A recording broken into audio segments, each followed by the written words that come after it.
We are live. It is the first day of Mercury retrograde, on April 27th, 2016. I feel like I'm like in the chair of the guy at 60 minutes. This is 60 minutes. This is April 27th. This is the beginning of Mercury retrograde. But we assure you, the world is not about to come to an end. It's not falling apart. Nothing's coming apart at the seams. And you know, empowered souls, you know that it's a beautiful day when you're driving around and you not only see a DeLorean, just randomly a DeLorean in a parking lot, but you also see a Pac-Man video game machine. We're talking an old school, like 1980s one. So this is going to be fun. The next hour is going to be fun. I'm grateful for your time, for your presence, for your energy, for your love, and for joining me here today. And we're going to be joined with someone else. It's not just me, but I am John Masalonis, blessed to serve you as the president of Empowered by John. And I'm just like you. I don't really do the whole titles and things of that nature, but yes, in the surface, it looks like I'm a publicist, but I like to just say that I am pure love. I am unconditional love. I'm an earth angel. So whether you are an earth angel, an empowered soul, unconditional love, you're really all in the same anyways, but we're not here to talk about me.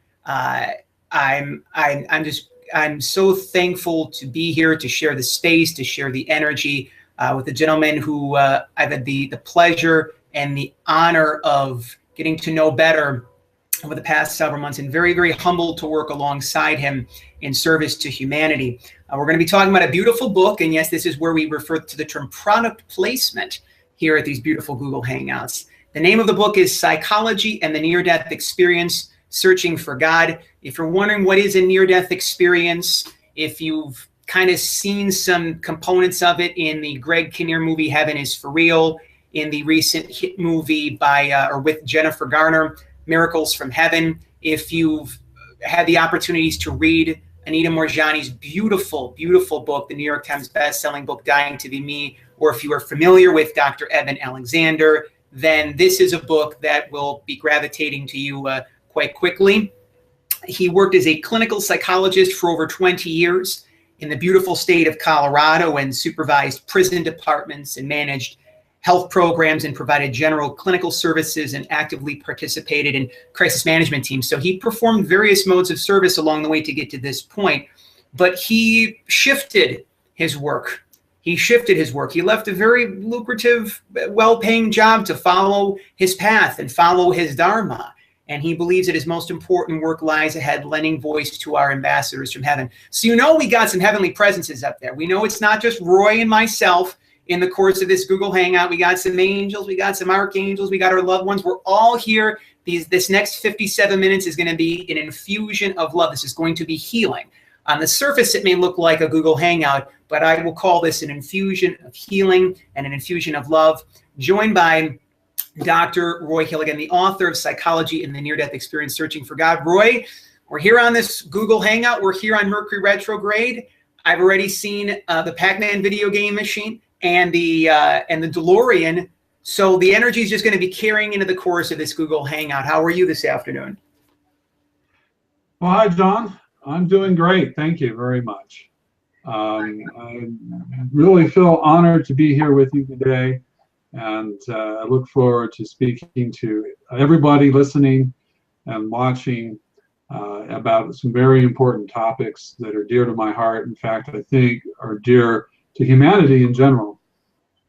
Absolutely. You know, Roy, we could start in a couple of different places, but to give a general overview, a backdrop of yourself, if people are just hearing about you for the first time, obviously, you got to this particular point through a series of experiences. So if you could share a little bit of a backdrop for the listeners, for the viewers, on why you made the decision, first things first, to be a psychologist.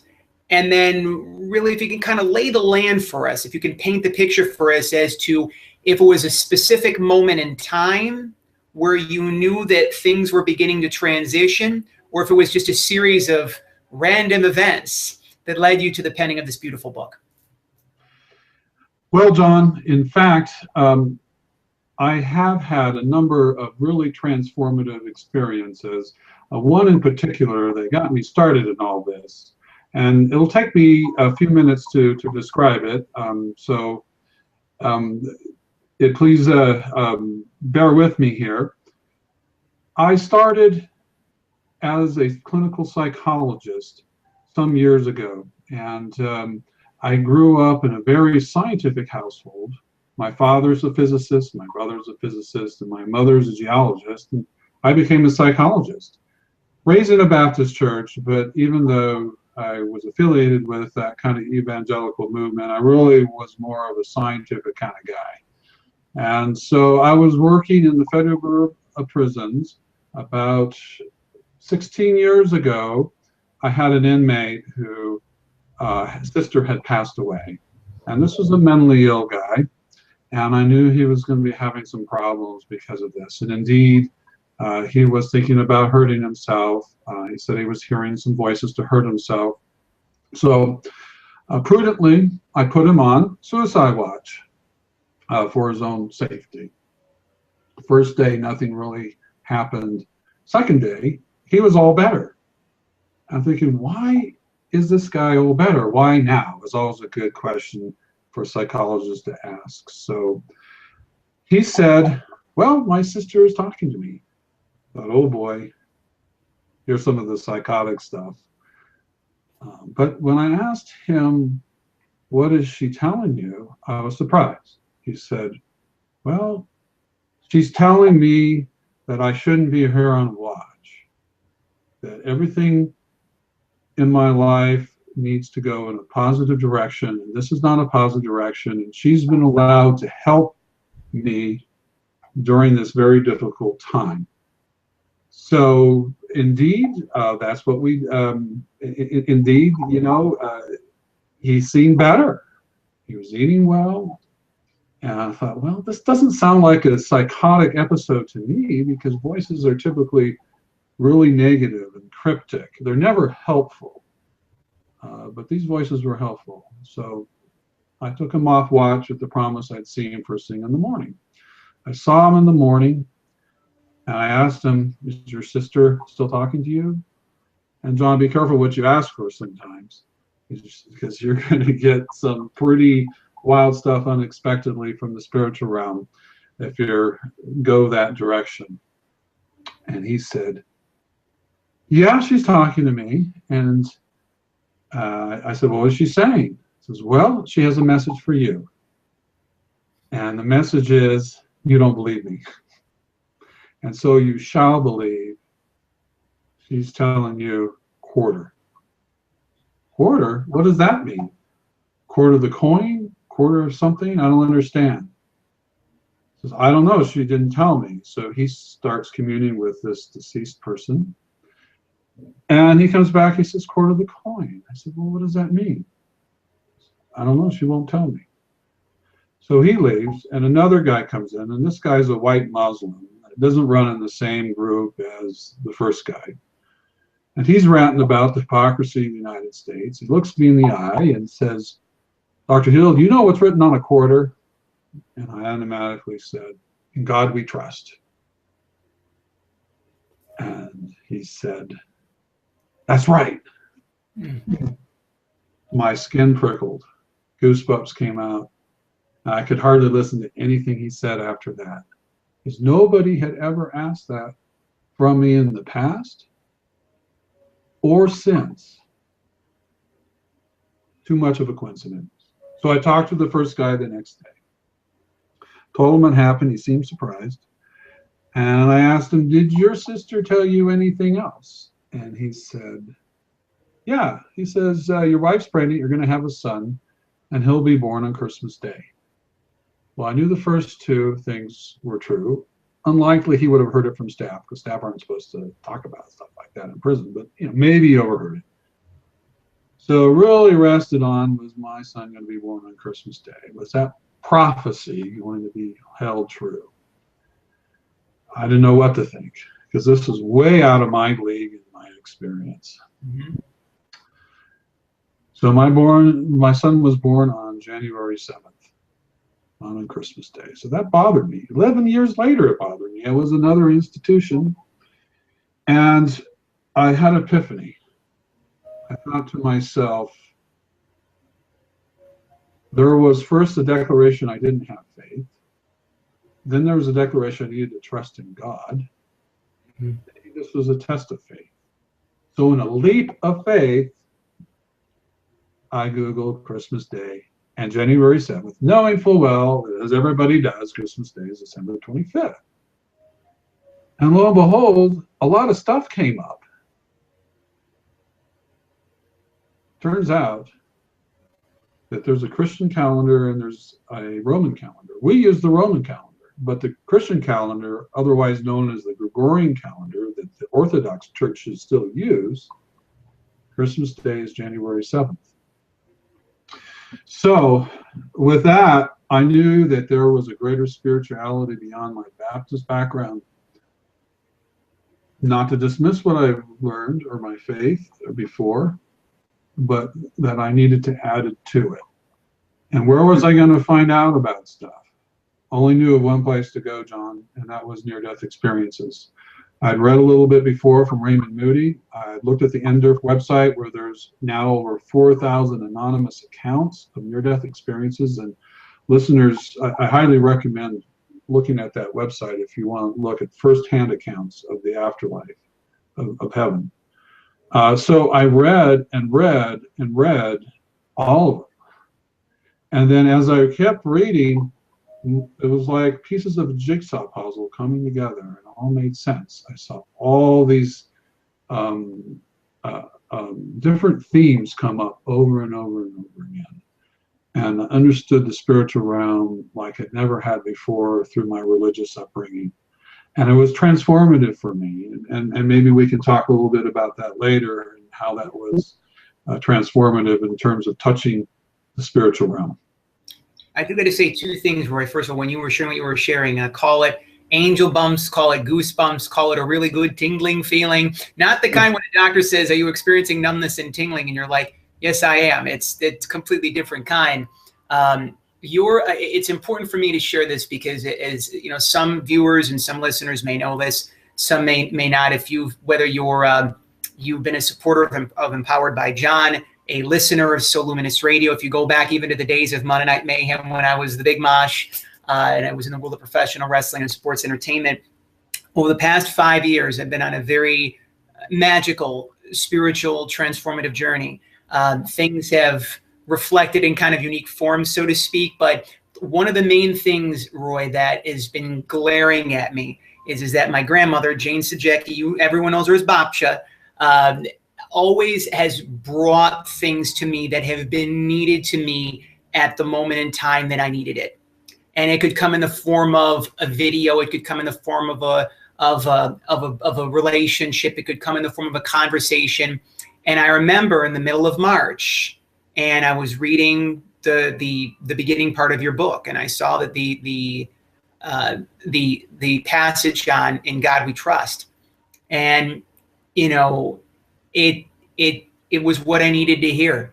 And on the surface at the time, it may have looked like I had just a few quarters to my name, so to speak, but I knew so much was coming from that. So I highly encourage anyone that is watching, anyone that is listening, if you're seeing us in the video fashion, you're technically doing both.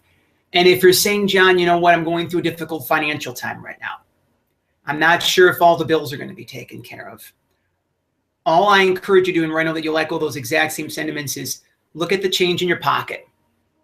Look at the change in your pocket. Look at the quarters, look at the nickels, look at the pennies, and look at the dollar bill even. It will say, "In God we trust."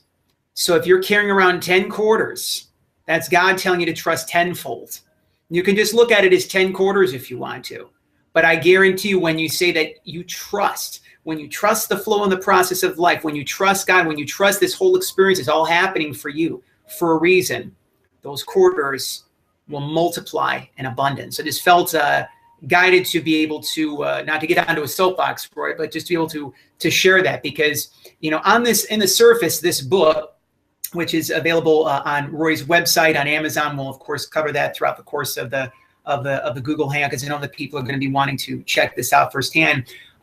Each passage, each chapter, each story, even each thing that you share in your book, Roy, people have a personal extraction from it, so to speak. So that's just so. Even if you're necessarily just getting into near-death experiences now, even if you're not a spiritual seeker, you just like some good inspiration. You just like love, so to speak. You want to have good energy in your office, in your den, in your apartment, in your car. We'll of course cover more on the book. Roy, it's people who are more familiar with near-death experiences, people who are in the spiritual community, they gravitate to the story of the journey of Anita Moorjani, who of course is the New York Times bestselling author of Dying to Be Me. And I've been very blessed to have forged a beautiful relationship with her over the course of the past 2+ years. A dear friend of mine, and now turning to be a new friend of yours, Jennifer Norton. Jenna, if you're watching, hello. Gave Anita's book, Dying to Be Me, to me several years ago. And she says, John, I'm kind of guided to give you this. And I read her book, and it talked about, she believes that fear caused her cancer. And I said, well, I was experiencing some interesting things, and I sure as hell had a lot of fear for my entire life and let fear run my life. But I didn't know why the book was being given to me. Just thought it was a series of random coincidences. And I put you could call it the law of attraction in motion. I put some quotes of Anita's all around my office, and then I found myself interviewing her on So Luminous Radio. And Roy, she said that she wasn't leaving Toronto without a hug from me. 2 years ago was the Hey House I Can Do It event at the Roy Thompson Hall in Toronto. And I met her. It was a very surreal experience. At the time, I knew that our work was not yet done with one another. I reconnected with Anita last year. My soul was telling me to go to see a self-love workshop with her. And there was a beautiful gal, beautiful soul that was in front of me, very intimate setting, the self-love workshop. And she was taking questions. Anita was from the audience. The gal raised her hand and says, Anita, I've had cancer for a couple of years, and I'm doing much better right now, but I'm not right where I want to be. I've tried everything. Any recommendations? And she said, with all due respect, stop trying. And about a week or two later, the empowering miracle that my grandmother had foretold to me for a long period of time, when she said miracles and wonders are on their way, it was revealed in the form of perceived testicular cancer. And it was the universe's way of saying to love myself, to let love in, to forgive myself, to forgive everyone, to forgive the whole thing, and release what I was no longer, to release what I was hanging on to just let everything happen the way that it was meant to. So from that point on, and it's so funny, Roy, because a lot of times when I would bring that up, it would be me just being there, would be me being in the past, and this happened, why did this happen? And now I'm so excited because I returned back to that venue, the Roy Thompson Hall. Fittingly enough, the Roy Thompson Hall. Didn't even think about that. In Toronto next month, literally in like about 3 weeks, if I'm not mistaken. And Anita's going to be there again. And over the course of these past several months, the near-death experience community has kind of gravitated to me. Obviously, one of our dear friends, Mr. Robert Tremblay, the author of 20 Seconds. Robert, if you're watching, hello. He came into the equation, and then yourself, and there's been a few other NDE people. So at first I'm like, am I the NDE publicist guy? I didn't think I was going to be having an NDE, but the reason why I'm bringing this up right first is that I'm grateful for all this. I'm deeply, deeply appreciative for Anita. You talk about Anita in your book, and one of the really cool things about this book is that, with all due respect to a lot of the NDE books that are out there, it's pretty much a firsthand account of the person's near-death experience. But really, there's very few books, if any, I'm really not aware of any other ones besides yours, that is a compilation where it's statistics, it's people that have had near-death experiences but that are anonymous, several people that have had more prevalent near-death experiences like Dr. Eben Alexander and Anita, as well as incorporating in your own personal experience, your journey, the psychological component. So it's got a little bit of everything. When you first read and heard of Anita's near-death experience, what were some of the things that gravitated to you about it? How did her experience stand out amongst anything that you had seen to that particular point, and maybe even from that point on afterwards? Well, John, good question. Anita's book really did impact my life. What really impressed me was her discussion about fear. Now, I've read other near-death experiences where fear was a real issue in people's lives. In fact, one individual, Angelica, told a person that about 99% of what we do is based in fear. It can be just as simple as trying to get a job because we're afraid of and some of those fears are good because it helps us. I don't want to walk in front of a truck. I want to fear that truck because I don't want it to run over me. But way too much effort and time people have spent in reaction to fear. And fear is such a powerful emotion, John, that there's nothing else that we can experience if we're fearful. We can't feel joy. We can't feel any kind of happiness or love because fear is corrosive. It's so overpowering. Yes. And I really think Anita's message to really believe that not all that is well is truly well. To live boldly and not worry. We should be taken care of. Another thing that impressed me was her miraculous healing. And thank you for sharing some of your story. And there's many other accounts about miraculous healing through God and through the NDE. What was so remarkable about Anita's is Dr. Jeffrey Long sent a team down to Singapore to corroborate her story. And just like that movie that came out, Miracles of Heaven, physicians have no explanation for it. And so really the scientific community so readily wants to dismiss the NDE, can't explain these miraculous healings that are well documented in medical records. That's the other thing that really impressed me about her, in addition to just her candor and beautiful style of writing, really impressed me as well. Again, I'm the pleasure of joining Dr. Roy Hill here on Google Hangout. It's so interesting, I got to say, Roy, because in the 13 years that I did radio and podcasting, there was never a visual component. So I'd be like, if I'd be saying, well, I'm joined by such and such and so, there wouldn't be like, I could look at the book, I could look at the DVD. So it's like, this is kind of still, a lot of this is all new to me.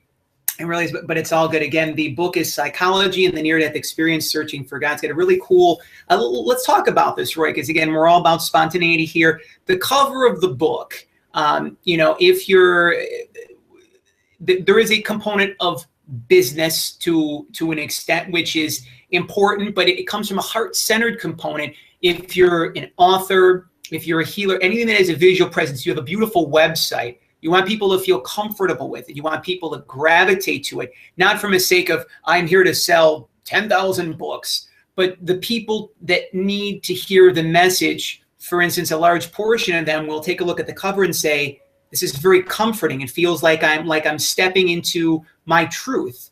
Some people may say I'm stepping into the unknown, which is fearful for a lot of people. What was the inspiration really for the cover, for the design of the book, if you can share that with the viewers and listeners? I'd be happy to. I did not include this story in the book because I didn't want the book to be about me. But once I started writing the book, I began to have a lot of spiritual dreams and other types of interactions with the other side, which was quite new to me. The cover of this book, which relates to a spiritual dream or vision that I had, and it's going to take just a minute to describe it. So imagine this red carpet here. I'll put up the book. We have a red carpet. In my dream, there were actually tables, and there were people dressed up like the time of the Titanic in formal wear, tuxes. The women had the broad hats and the black dresses and so forth. So in my dream, I was in this really black space, and this woman, this blonde-haired woman, was going to bring me up to a banquet. And she had a menu. She took me up 3 steps. And there was this red carpet, as you see here, and a door on the other side. And then there was a banquet, and they had tables and vases with purple flowers. So I was walking down this walkway, and all these people were looking at me, but they looked like they lived 130 years ago, but they were so young and beautiful. And I thought to myself, they look androgynous. Mm-hmm. And so as I walked down the path, I get close to this door, and this gold light starts streaming in. And the light became more and more prevalent. And then everything disappeared, and I was in this big swirling gold light. Mm. My whole mind was filled with gold light. And there's little specks swirling around, and in the middle there was this machinery that seemed to go forever. I couldn't get any definition out of it. Mm-hmm. That happened for a couple minutes, and then it went away. So what did this mean? It took me a while to figure it out. But there was another dream that happened where there was a funeral with the same purple flowers, but the funeral was joyous, and it was mission. Going back to my first story, my first mission was to learn faith. I accomplished that mission, and there was a funeral for that mission, but it was a pleasant funeral. This was a new mission, and this corridor, this walkway here represents my life, the door, the end of my life. And on the side were the spiritual beings of the people I impacted. And then at the end of my life, I walked through the door, which was death, and enjoying the source, as we all do. So my new mission is to do what I'm doing now, to be talking with you today and with everybody else. So a very mystical experience and dream. Was too hard to draw the tables and everything. So no, Roy, this is it's very simplistic. It's very beautiful. And again, just as I shared what I felt that my interpretation was, you shared yours. And this is one of the beautiful things about life is that, and I really feel is that if we all embraced one another's differences, instead of bashing each other, instead of focusing on how many times do you come across, let's say, 5 people straight through, and they say, you know what, I understand where you're coming from, or I stand corrected. I never saw it from that perspective before. Dr. Wayne Dyer, some of his most famous words, I never thought about it from that perspective before. Because you can learn something from a 5-year-old, you can learn something from a 15-year-old, you can learn something from a 75-year-old. And there is such condition, you could use the terminology, rigid thinking, is that this is the way it has to be. This is the way that it is. But you're just, my own personal opinion, Royce, is that you're closing yourself off to abundance, whether it be in the form of knowledge, finances, spirituality, love, a combination of all of the above. So I want to thank you for sharing the impetus for the cover design for the book. You had talked about this and doing what you're doing, obviously, right now, and speaking, sharing your love, and speaking your truth, spreading your ideas, and again, there's similarities with myself, and I think this is one of the components of people who have near-death experiences, even just people that are on a spiritual awakening, is that the position that they were in before. And I worked in the collections industry for 13 years, and I'm so grateful for that, because I remember when I left collections in November, I spoke with the HR director and I said, thank you for allowing me to serve humanity. And the look on her face might as well have said, dude, this is collections. Serving humanity? Really? Come on now. But it's when you know so much, not to say you're this bombastic floating cloud of Buddha or Jesus Christ or Wayne Dyer all rolled up into one. But when you've come so far on your path, you cannot go back. So even if collections came knocking at my door and said, John, got some good news. We're going to get you the best, the best customers, the best clients, the best papers, they would call it in the collections industry. We're going to give you, you're going to make $30 an hour, $50 an hour, whatever. I turn it down, So you had a very lucrative position that was offered to yourself. And on the surface, there could have been a part of it that says, well, Roy, how's this going to get taken care of? Roy, you just did a recent move. How's that going to be? All those speculative what ifs. And it's just the ego. And when you send love to the ego and say, you know what, I'm taking the necessary steps and moving ahead. When you move forward, you get that support. You get that support from your guides, your angels, your loved ones, that those mysterious things just land up happening, whether it be in the forms of financial abundance or that new connection or that other book signing. It just seems to happen that way. So if you can describe really, was there any sort of I want to call it a painstaking process for you? If you're offered $100,000 plus position, most people be like, listen, you take it, man. I don't care what you're doing. You take it. That's a lot of money. But you, my friend, you turn that down to step forward in your Dharma, which is a brave decision, but you followed your soul's path. You're continuing to do that. So was there really any sort of a back and forth, do I, don't I? Can you describe that process, if you could, a little bit for us? Sure. When I decided to retire to do this full time, I was, like you said, giving up a good job with good benefits. And as I was retiring, I got a call from a person in private corrections who had offered me a job making even more in a location where the cost of living was less. So we're talking, 6 digits, well in the 6 digits and beyond. So I was faced with that decision. And I thought about it hard. I thought, well, maybe I could do my work with the book and work as a psychologist in corrections at the same time. But I knew that I couldn't do it right. So I made the decision to do what is important for God and not for me. It's the ego you were talking about. It really is the ego. What can we really take with us on the other side? Ourselves and our relationships and our love. All the things, the status, the little monuments of ego, they all come crumbling down as we get older and eventually die. It doesn't matter. But everybody seems to live as if that's the most important thing. Do you know what the meaning of life is, John? I figured it out. Can I tell the listeners what the meaning of life is? Yeah, please do.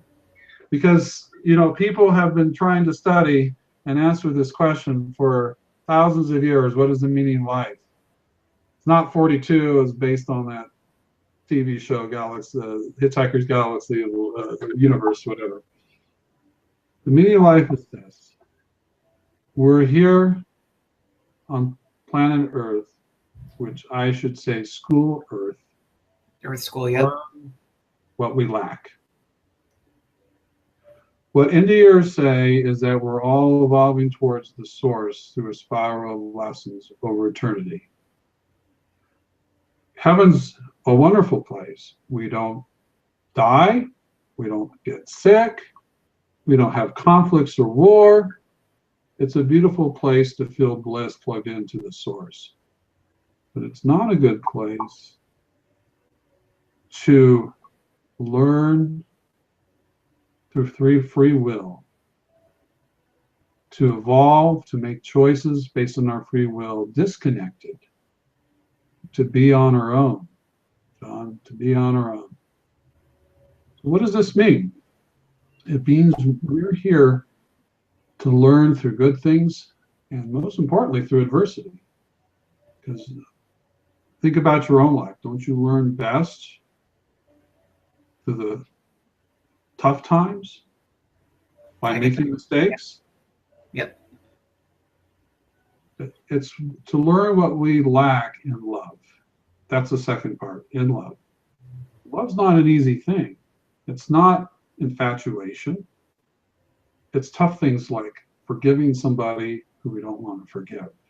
Sacrificing for a loved one who's sick. Maybe taking care of a mother who has Alzheimer's disease and having to give up your job and sacrificing at that level. To give inherent respect to people who society says is not respectful, be it the homeless person or anybody else. These take skill sets. It takes more than a lifetime to learn. And the meaning of life is to learn these things. It's very true. It's, you know, and you talk about this a little bit in the book, that everything in life it's all here for soul growth. And there's, whether it be, you know, during Mercury retrograde, it's the typical period that's, you know, 3 or 4 times a year where these unexpected things could happen. You know, your toaster may blow up, or your passenger side light in the back of your car will stop working, or you'll have an explosive relationship with breakdown with a friend. Everything happens how it's meant to, and everything happens for soul growth. And yes, when you've experienced a lot of soul growth, I can admit, Roy, there was a time a couple of weeks ago, I said that if someone tells me the term soul growth one more time, I'm going to kick him in the nuts. And if someone says that, I forget what was the other one that I said, divine timing. Yes, and it's so true. You have everything that you need right in the moment that you need it. But there's times you really want something to happen. You feel it's going to be happening right now. And so I said, you know, if someone's going to say divine timing, I'm going to smack them in the face. Now, of course, I'm not advocating to smack someone in the face or smack yourself in the face if you don't get what you want when you want it. And I'm not advocating kicking someone in the junk if someone says soul growth. But, you know, there's just over the series of beautifully synchronistic events, if you want to call it, Roy, most people, especially people that have been on near-death experiences, they don't want to change anything. They don't say, well, you know what, I wish that the NDE didn't happen. I wish this, I wish that, because they have the mindset, and it's the truth, because it comes from God, it comes from source, that really everything happens how it's meant to. I feel guided to ask about what exactly is a near-death experience, because we're talking about NDEs and people that have had NDEs, and there may be people that are watching that are like, okay, well, you know, someone kind of gravitated out of their body and then they came back and things shifted for their life. But I think that probably a good question to ask is, what are some of the components of a near-death experience, and what are maybe a series of the more common things that people experience after having a near-death experience? Well, that's a central question, John. Thank you for that. A near-death experience the term near-death experience is a bit of a misnomer. I would say a brief death experience or coma experience. Evan Alexander and others have had near-death experiences while in a deep coma. But for most people, they have a brief period of death where the brain shuts down, where the heart stops, and they go to the other side. For some, it's just as simple as leaving their body and looking down. For others, go deeper. They may go through a tunnel, or they may go directly to a spiritual realm, which is not really a place so much as a different state of being, a different frequency, a different state of existence. Now, in that state, if they go far enough to go beyond an out-of-body experience, most of them will meet somebody. People are not alone up in the spiritual realm for the most part. They usually meet deceased relatives, religious figures such as Jesus, God, and they usually meet these beings in a garden setting that's really not a true garden, but energy manifests as a garden for our own transition. Mm-hmm. They feel a profound sense of peace and love. And that's our existence, not just from one moment and then maybe another moment later, but from the time they get there to the time they leave. Somebody said it's like swimming in a pool of love, where every element, and it is elements because it's everybody's energy, so they're particles of energy on fire with love. Another person said, and I quoted this in my book, A Woman Named Candy, that if you added up all the love I felt in my life, it would not equal the amount of love I felt in one moment up there. And that's our natural state, John. That's what we know. We are beings of love, created for love, by love, in a universe put together in a fabric of love, in a tapestry of love. So they're up there, they meet spiritual beings. There's usually a barrier they can't cross. And they're told they need to go back. They may receive some lessons about their own life, or maybe even some larger messages for humanity, that we need to stop screwing things up here on Earth. And they come back. Others may not go to garden, but may be in an inky black space, and they see a bright white light, which is God. And if they do see their loved ones, spiritual beings in pure form, they're usually orbs of energy. That's our true form. Others who see a garden or other places, a seaside or what have you, Evan Alexander saw a place that looked like his native North Carolina, or North Carolina where he worked. Those are for us to transition and feel at ease.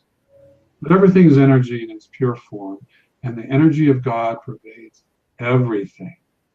So they get a sense of unity. There's a tapestry, unity of everything interconnected together. And they realize that I am you and you are me. We're really one.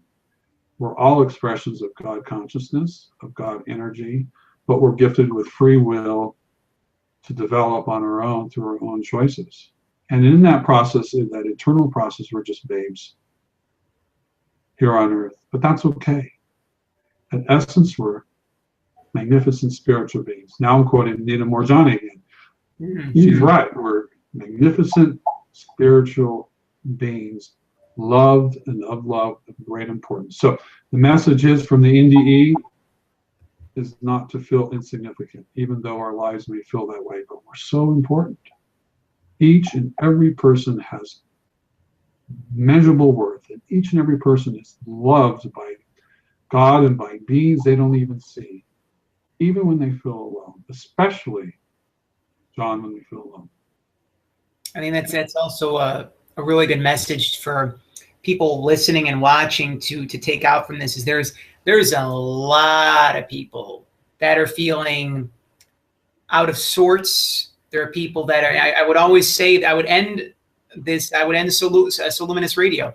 Every show, every podcast, every program, I would say, you know, for those that feel if you are lost, you are scared, you're afraid, you're alone, there's nothing to fear. It's all right. I'm trying to tap back into how I said it. If for those who are, you may feel lost, scared, afraid, alone, and if you feel that way, that it's okay. But that's you know, you are so luminous. You are that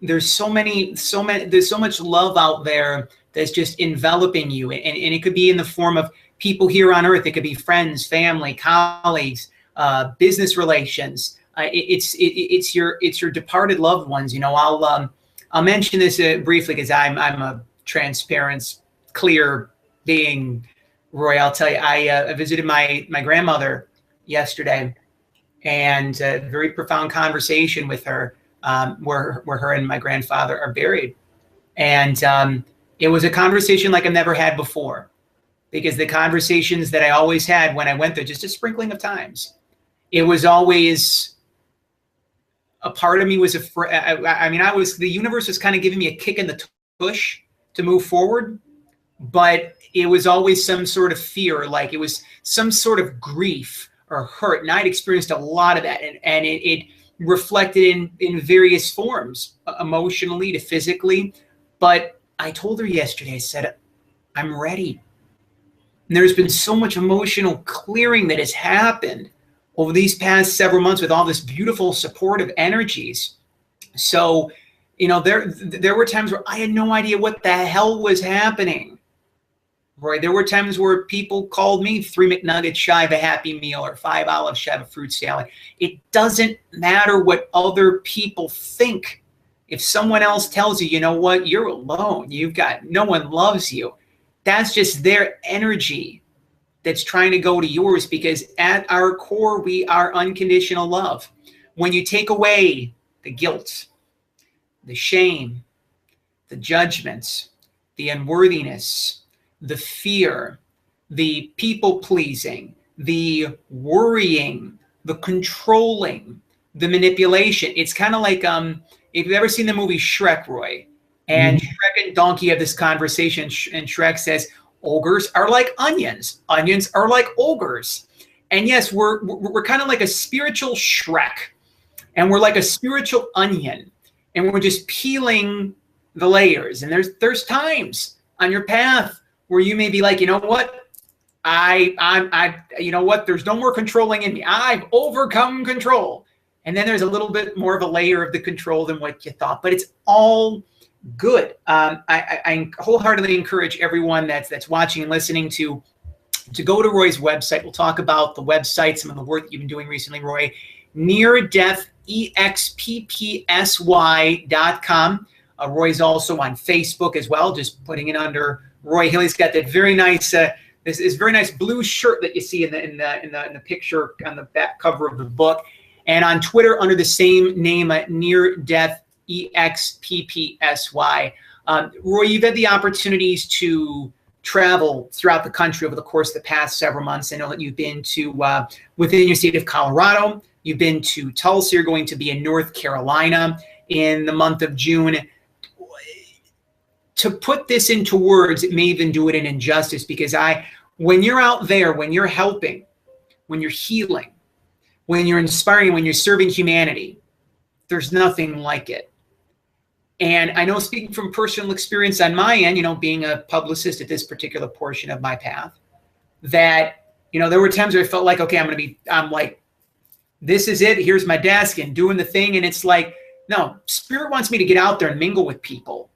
So that's what there's been some shifts with that. But if you can talk about just the feeling, the pure joy that you have of doing what you do. So maybe some of the highlights of some of the events or the talks or the signings that you've done thus far, and what do you really hope is a message or two or three that people get when they come to see you, speak in person, talk in person, when they mingle with you to have you sign a copy of their book? Well, John, I really, really love speaking among people, and I love talking to people after I speak, and wish that I had more time to spend with each individual, because people come up and they want to share their own experiences. It might be a near-death experience. It might be some other type of spiritual experience. And there are others who come up and they want to talk to me about fear or lack of faith. Mm-hmm. There are people, for whatever reasons, their previous spiritual or religious path wasn't working for them. And it really impacts me to my soul when somebody says, what you say impacts me. Because if I could connect somebody closer to God or the source and make them a more loving person, and to help them get back in their journey, to liberate them from their fear, then all this is beyond worth it. Mm. It's not about selling, although I have to eat, but it's about transform lives, and yes, that's my mission. We all have a mission. In fact, when I told you about the cover of my book, that's my new mission, and it was a celebration, and I want to be part of that celebration. Absolutely, and sharing that joy.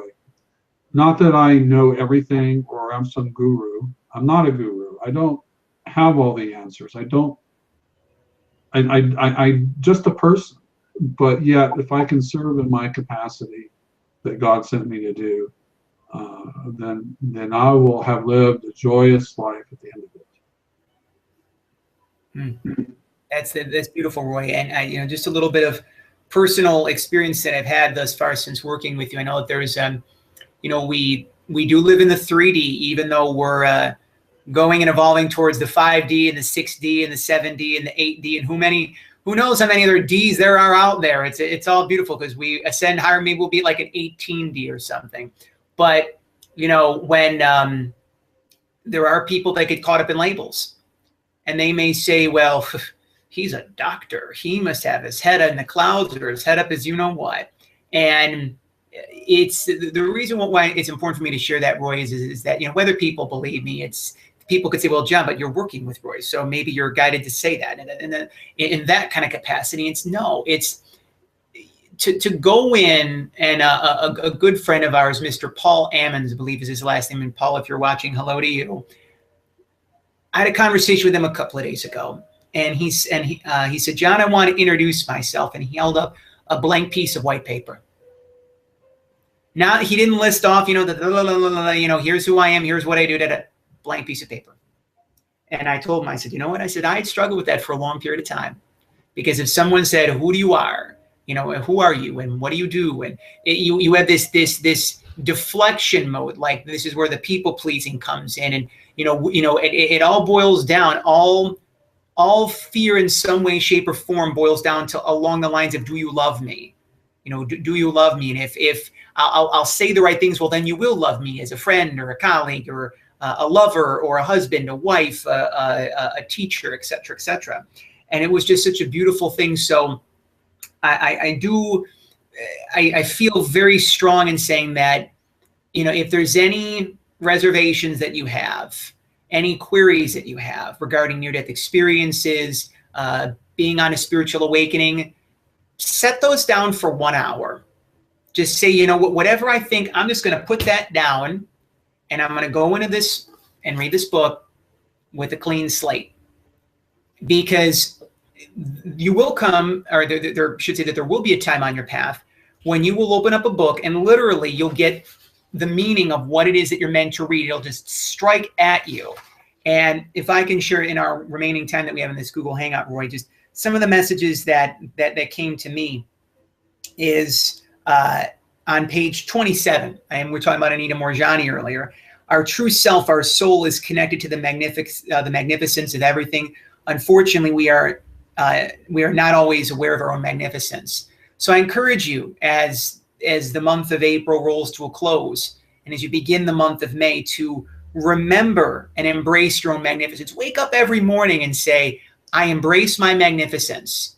Do it 3-4 times a day, you know, before you brush the teeth, after you have some lunch, when you're putting the kids to bed, right before you go to sleep, and just see how you feel. Just see how you feel. Not, you know, advocating for anything or saying that you got to stop whatever it is that you're doing. Just try this.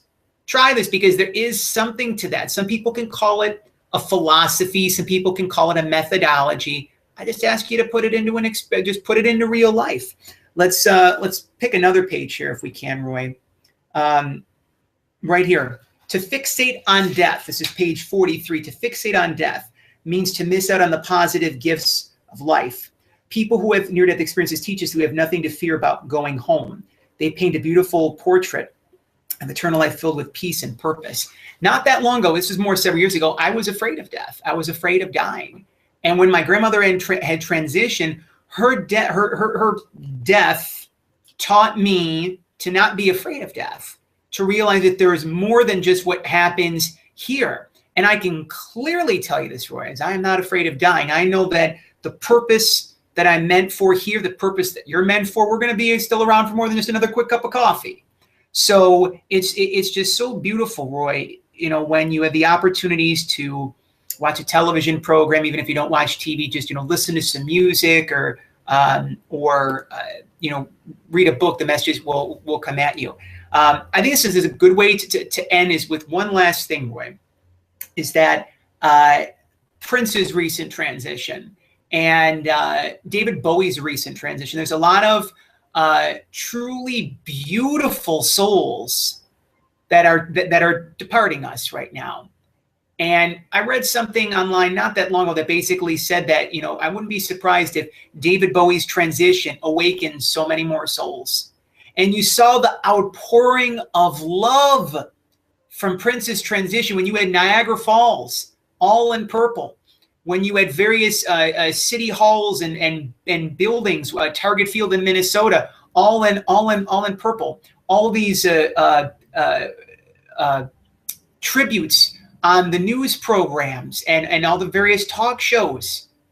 For one moment, for a series of few hours, the world was united in love. So you talk about Prince fulfilling his mission. You want to talk about his mission still living on even after he's done here? You see the look on my face. You feel the joy that I have within my being, and that it's coming out of me when I'm talking about this, Roy. So what's your perspective on these beautiful souls that are transitioning right now, and the fact that really, despite what things may look like, it might look like there's an undoing that's happening here on earth, but it's happening for a reason. What you saw at the Super Bowl with, the various, the thing that the halftime show and love was all over the place. There really is a global awakening that's happening. There's consciousness is growing and expanding, and people are awakening at such a rapid rate. So if you can share your perspective on these departed souls that are transitioning, and the fact of really, Prince had his work that was done here, but there's still so many more beautiful people that are now just stepping into their own. This whole thing is just beautiful, Roy. It's beautiful. Absolutely, John. In regard to Prince and David Bowie and many others, Leonard Nimoy was kind of fan of his. Another beautiful soul that passed. And when they pass, we remember them and celebrate their lives. And I think whenever we celebrate a life, a positive life, that brings us together. And I think we need to do more of that, to celebrate not only the people who have passed, but the people who are living in their lives. Yes. In regard to spiritual revolution, I absolutely agree. It's no coincidence that near-death experiences are spiking. Part of it is medical technology has improved, but that doesn't explain a handful going to millions. And it's because I think the divine is bringing us into a new spiritual age. In my last chapter, I talk about near-death experiences where people say that we're at the razor's edge. If we continue on our current path, it's going to get pretty ugly for us. At some point soon, there will be a point of no return. And God is giving us options to choose a path of love instead of ego and hate. And you see that divisions today in our world, even in this country, and maybe even in our politics. So we need to, those who are advocates of love need to step forward, cooperate together, and bring in a new era of mission, of collective mission, not only of individual mission, but collective mission to heal this wounded planet and each other, and to have a spiritual awakening. Otherwise, we're going to continue down this barbarous path that we have been on. And unfortunately, it's not going to look good, because God gives us the free will to choose it all. Choose love. You have a choice. That is the best choice. Dear friend of mine, Scarlett Lewis, she had lost her son Jesse in the tragic shootings at Sandy Hook a couple years ago, and she wrote a book on Jesse's message, which she's fulfilling. His path is now her path, in a sense, nurturing, healing, love. And you have a choice, empowered souls. You have a choice. Choose love or choose fear. And you can you can create your life. You create your life every day. And from a moment-to-moment experience, former Soul Luminous radio guest Jennifer Costa, a beautiful spiritual teacher in New York City, says that you can transform your life in the external realm by a moment-to-moment experience of choosing love over fear. Again, Roy's website, you can check it out, is neardeathexppsy.com. Also on Twitter under the handle neardeathexppsy. And Roy is obviously as well on Facebook. We're going to be doing another Hangout. We kind of take this one step at a time here, folks. Next month, in the month of May, we're going to be doing another Google Hangout. We'll have the opportunities to connect more. Feel free to post your feedback on Facebook and on Twitter from this Google Hangout as well. I am on Facebook under Empowered by John, on Twitter under the same handle, Empowered by John, or you can log on to my official website, empoweredbyjohn.com. Share this Hangout if you feel that this Hangout can inspire someone, or that it can transform a family member that you feel needs some guidance. Have it come from a perspective of love, because we're just humble servants. That's who Roy and I are. On the surface, it may look like we're, authors and publicists and bells and whistles and things of that nature, but we're just two humble souls that are just here to say, how may I serve? So we hope that for the course of this 60 minutes that we served you with love, with gratitude, we appreciate the trust that you gave us over the course of this past hour, but just open your hearts to us and hold the space for each and every one of us. So Roy, with that being said, there's still more time in this day, even though time does not exist. I've already seen a DeLorean. I've seen a Pac-Man video game machine. There's going to be a couple of beautiful things that'll be happening over these next couple of weeks. So again, there's no reason to be lost, scared, afraid, alone. If you feel that way, honor it. Honor whatever comes up. Know this too shall pass. And just stay on board, because the best really is yet to come. It's not just a spiritual cliche. Very much the best is yet to come. So thank you to everyone who is watching and listening live on Google Hangouts, to the people that are catching us on the flip side, as we like to say, on YouTube and Google+. And we will talk to you next month. Namaste. Thank you.